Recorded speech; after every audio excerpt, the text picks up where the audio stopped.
just talking about your little television that you had. So you actually owned your own television? Well, we had, after the war, even 2 or 3 years after everybody came home and was supposed to be getting back into, what shall we say, normal life, apartments were very scarce. And in order to get, sounds like today, doesn't it?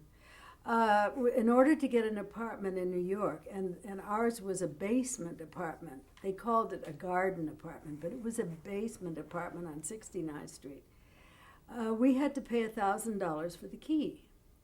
Now, for that $1,000, somebody had gone into this basement and had decorated with beaver board and green paint. They tried to hide the pipes, and they had put 2 beds like this with a square thing in between, and a lamp on that, and they had put a television set into this fireplace. And so we did. We never bought that set. Just in order to rent that apartment, when we moved out, the set was still there. But just to get we had to pay for the privilege of being in that set. It was also interesting because as a garden apartment, it meant that we had a little garden or space out in back. This was in what is now really very high rent area. This is 69th and Columbus, and we thought this was lovely. It would give us a chance to walk out into the air. The problem was that the people upstairs used it as their garbage disposal place, and they kept throwing all that stuff into our garden. And the only thing that grew there were morning glories that I had planted a few morning glories. We had that apartment for about a year and a half. But it did give us our first little home. That's great. Now, you talked about that telecast that you did in '47. Was that experimental color television? What was that? No, there was no color at that time. Or if there was, I wasn't aware that they were working on it. Mm-hmm. But no, it was black and white. Where was it broadcast to? Was it the 3,000 sets in the New York area? No, I think it was New Year's. It was New Year's Eve, and they were giving the new set owners a place to. I'm sure people had sets before 1947, but they were not what you'd call the first thing you buy for your new apartment or house. What did people think about television, this new medium? What did your peers think of it? I think in many ways they looked down on it, particularly people in the theater. The movies just negated it totally, because if you were on television, that was a direct. Anybody who was giving you a contract in the movies would say you could not work on television during the time you had our contract with MGM, even though it was a 2-picture-a-year deal, stated that we could not do television during that time. We could do clubs, we could do Broadway shows if we had time, other than what they needed us for, but you could not do television. They saw it as a threat? Total. That was the enemy. I think they were more scared of it than anything else. There was a show in about, it was about 1940. No, it was in the 50s. It was before our son Greg was born, and he was born in 56. But it was in the 50s. There was a show that finally, the Screen Directors Guild said, we have to come into the 20th century. We have to have a show. And they had a series called the Screen Directors Guild Playhouse. They couldn't get screen directors to direct for it. It was a half-hour show.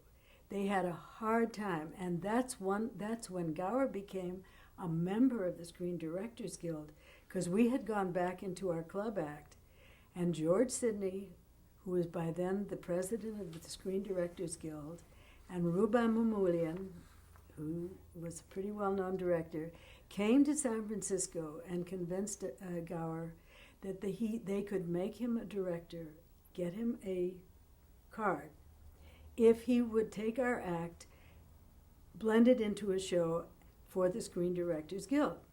You had to be a member of the Screen Directors Guild to do it.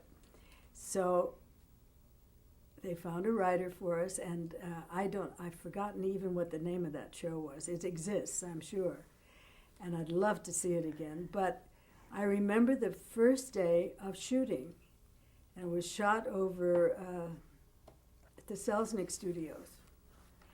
And the first day, and it was shot on film. And I remember the first day of shooting, they both showed up at 7:30 or 8 o'clock in the morning because they didn't know whether Gower was going to be able to handle that set or not. I mean, he had never handled a movie set. And they came and they stayed about 15 minutes, and Gower said hello to them and thanked them, and then went right back on to telling everybody what he wanted and where he wanted the shot and how he wanted it done. And they both said goodbye and left, and they never came back. I mean, the show was on the Screen Directors Guild, so he had really earned his spurs and overnight become a screen director. Huh. But back in '49, when this television thing was happening, how were you guys approached? What did you think? Well, you mean for Admiral Broadway Review in 48? Yeah, but that was because of Max Liebman, and because Gower had been in that show with Sid. And also we had gotten some of those nice reviews, and Max really sought us out. He wanted us on this Admiral Broadway Review to be the... So we were really the first dance team, I think, on television. Mm-hmm. What were you paid? Did you have a contract with him? And by then we had our Dick Pravorsky, who was our conductor, and also he played all our rehearsals. We had our own little unit, you know, sort of separated from the... We hardly even knew what Sid Caesar and Howie Morris and what's her name, Callan... Lucille Callan. We hardly knew what they were doing until the day of the show, because we were rehearsing in our own little unit and getting it ready. Once in a while, we would do something with with Jimmy Starbuck, who arranged all the movement and dances for the rest of the show, and they had a chorus. And once in a while, we'd combine the talents so that we felt a little more. But mostly, we were in a room by ourselves until the day of shooting. And then it was a long rehearsal day, because you had to do everything for the camera and be sure that they knew where you were going so that you wouldn't dance off the screen, you know.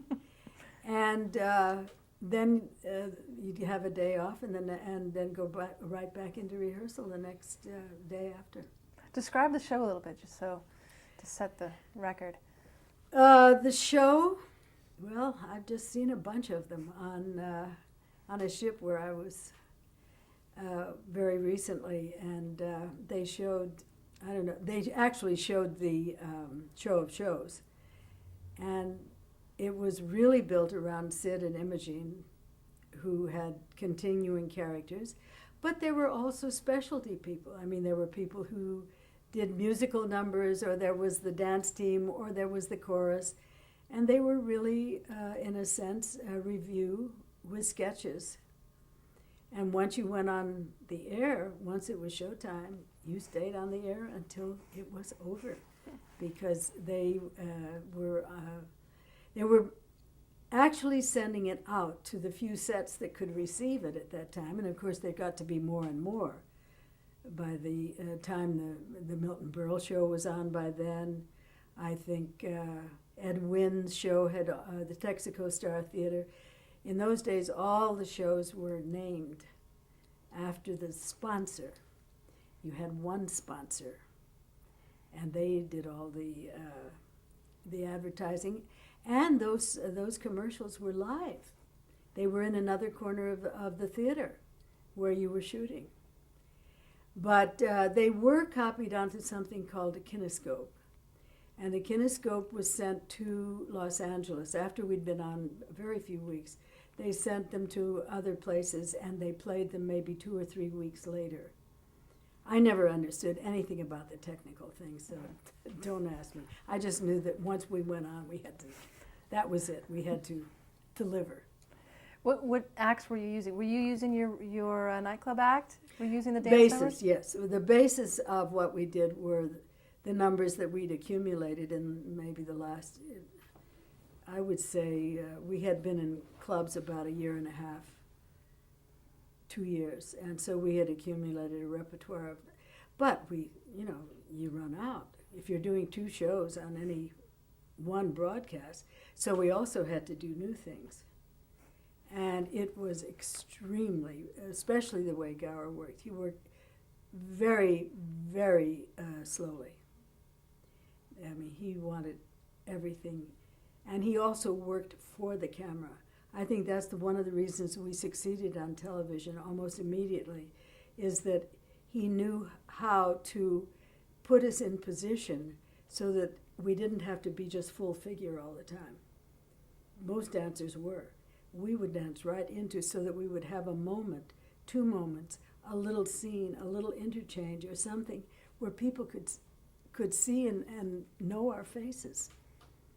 And I don't know whether that was instinctual with him or whether I know that when we got to be recognized, he realized he was on the right track. And there was almost never a time when we were on television after that we didn't have close shots and we didn't have some sort of a story going between us, so that we had characters. And they were at that time like the married couple next door. So was he working with the director at this time? Yes. Who was our director? Oh, I'm going to blow it. I remember so many of them, but Max Liebman he was not the director, but he was very important to the show. I mean, it was his creation. I mean, it had all started at Tamament, in the Catskills, when Sid was young and all those comedians, and Max had worked there for years. So he was schooled in putting on shows that had song, dance, sketches, and if you could develop a comedian with a personality and with a persona, then, which he did with Sid Caesar, then you were home free. For that show, you talked about the rehearsals. Did you have to get your blocking down? I mean, how much rehearsal went into preparing for the show at the end of the week? It would be at least 6 or 7 hours a day for 5 days. And then the 6th day, you were there from early morn until after the show was over. And they were beginning to prepare for the next week. You also had to have in mind what you were going to do the next week. Because rehearsal for that would start immediately after. It would start the day, or you'd get 1 day off. And half the time, Dick Priborski and Gower were at some rehearsal hall really preparing so that we could get to work on Monday or whatever day. I think the show came on, I don't remember whether it was Friday or Saturday, but we usually had 1 day that we could at least sleep late. So what were the challenges at the beginning for doing television? Was it the close-up feel? The blocking for the camera? I think it was the blocking for the camera and getting them, because it was such a combination of film and live. It was live, but it was live on film. And once over, it was over. Tell me about what it was like. Say, moments before the show went on, what were you guys feeling? Was it like theater, like opening up for a nightclub act? Oh, yes. It was. We always had little rituals that we had. Number one, you get very dry. And it's nerves, or, everybody's sense of perfection sends them into another state of orbit. But, I mean, in this case, there was no coming back. You had just rehearsed 5 days for one performance. Now, that's why we used a lot of our material from the act, even if we embellished it and made something different out of it. We used it. But we always had lifesavers just off, either off stage or off camera, because particularly the peppermint ones seem to slake your thirst. And so, but you never wanted to go on stage with a lifesaver in your mouth, because that would be terrible if it came out. So there would be, these ledges.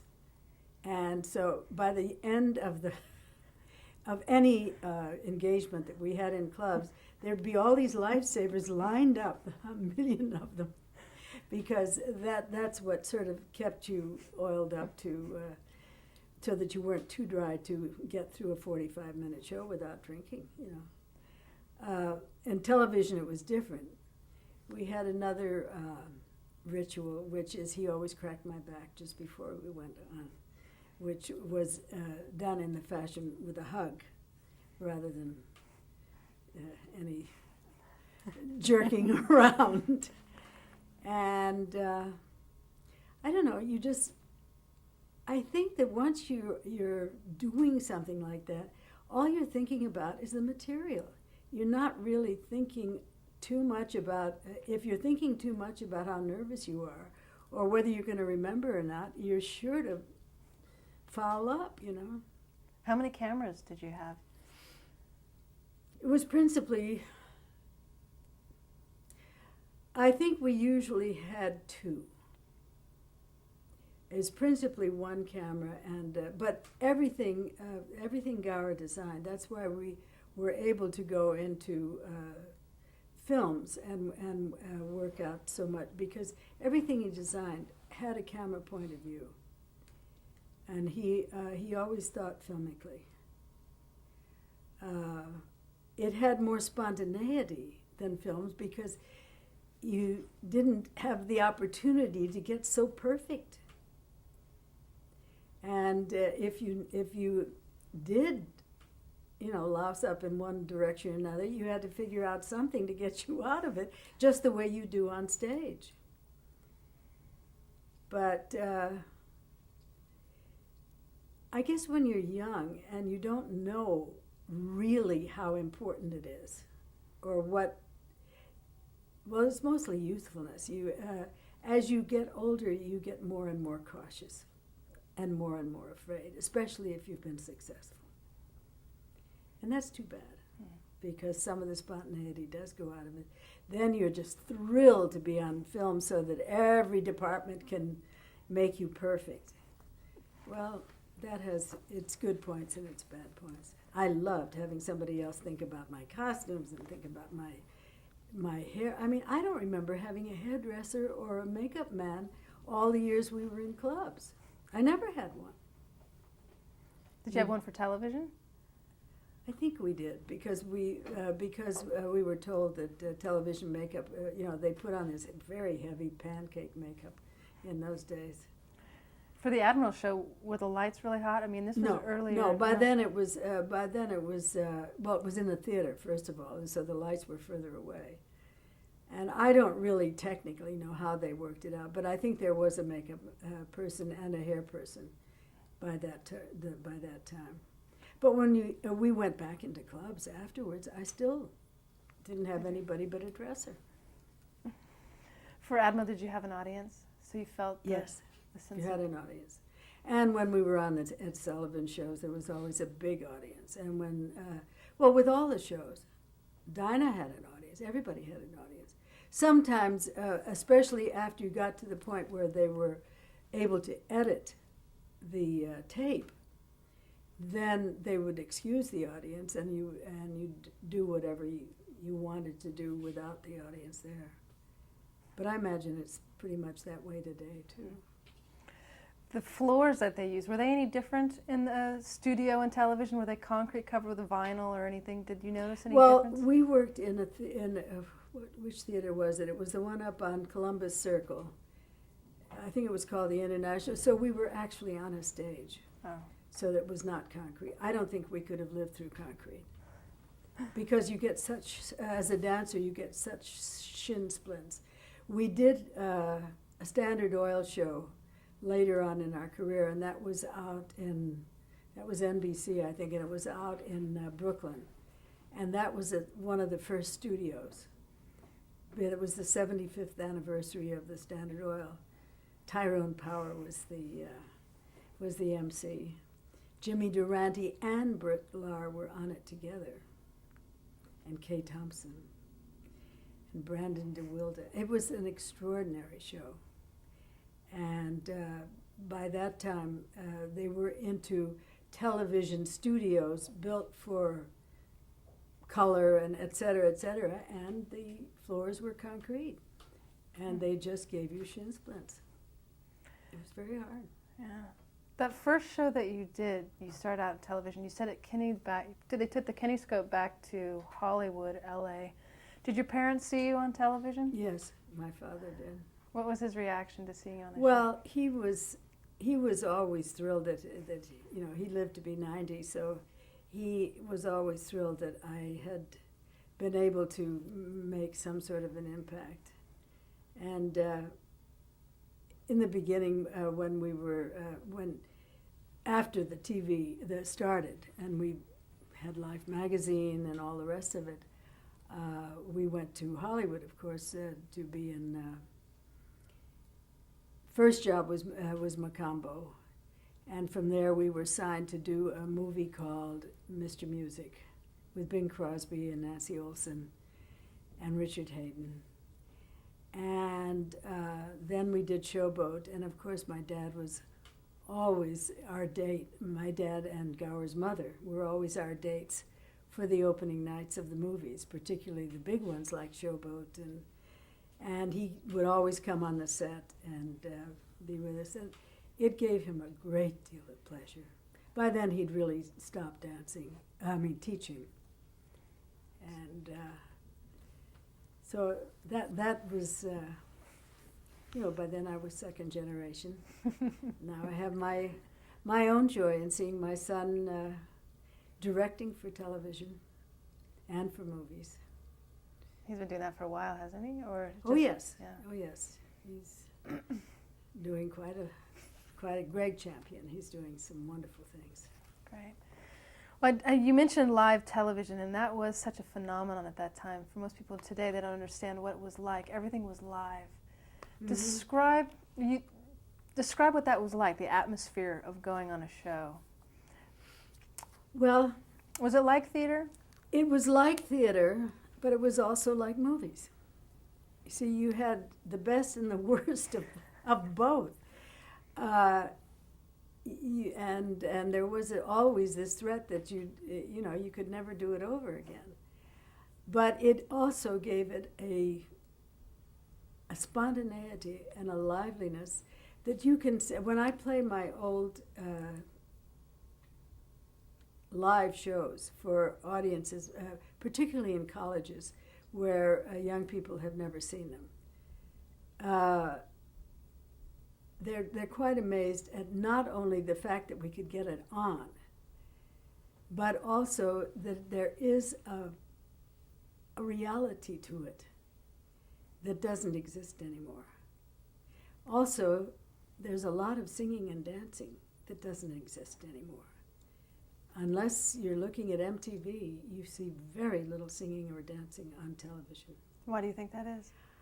I think partially it has to do with cost, but then there's no more vaudeville either. Partially it had to do with tastes just change.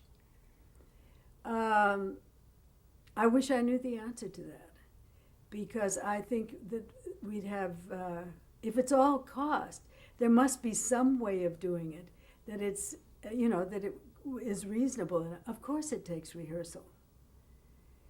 But I think that there's no more Sullivan Show. There's no more Hollywood Palace. There's the only thing close to that we have still is on NPR. That's not what I mean to say. Is it? NPR is radio. It's radio.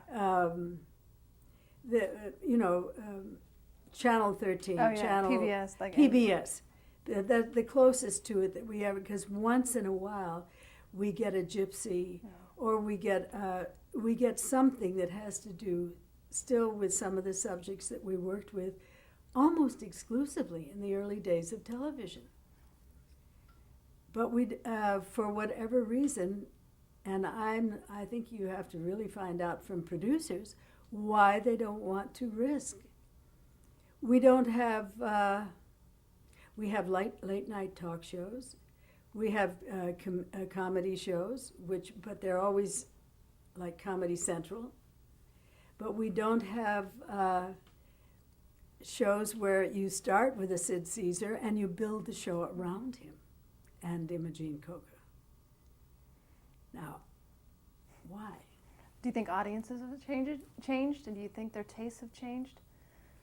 Well, I would think that somebody would, since so much seems so much alike at the moment, I would think that somebody, who had produced something that isn't the same, like ER or Bacho, or somebody would try something. Maybe it wouldn't work. Maybe it is the taste change in audiences. Certainly, the taste change in music has been phenomenal. There are no more Rodgers and Hammerstein scores. There are no more Gershwin scores. If you want to do it, you have to do a revival.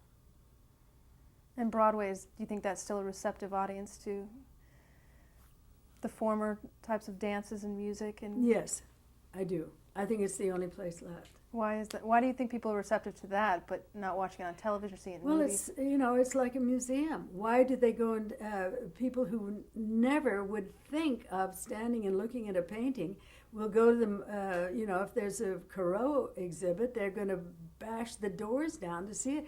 It has something to do with, that lively museum kind of need that certain people still have.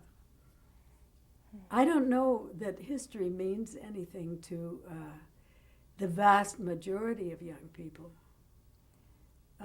or younger people. It means a great deal to those who have that kind of sensibility, and they'll go and stand in line for Van Gogh. But I don't know that they're going to go out and get. Maybe they are. I don't know everybody in the land, but I do know that for whatever reason the producers don't produce it. The risk may be too high. The risk may be too high. Although I do know that now, I know the show that my son has been working on has got a $2 million budget for 1 hour. We had less than $1 million budget for one whole movie that we made for MGM. And it was in my lifetime. So I'm gonna take a break there.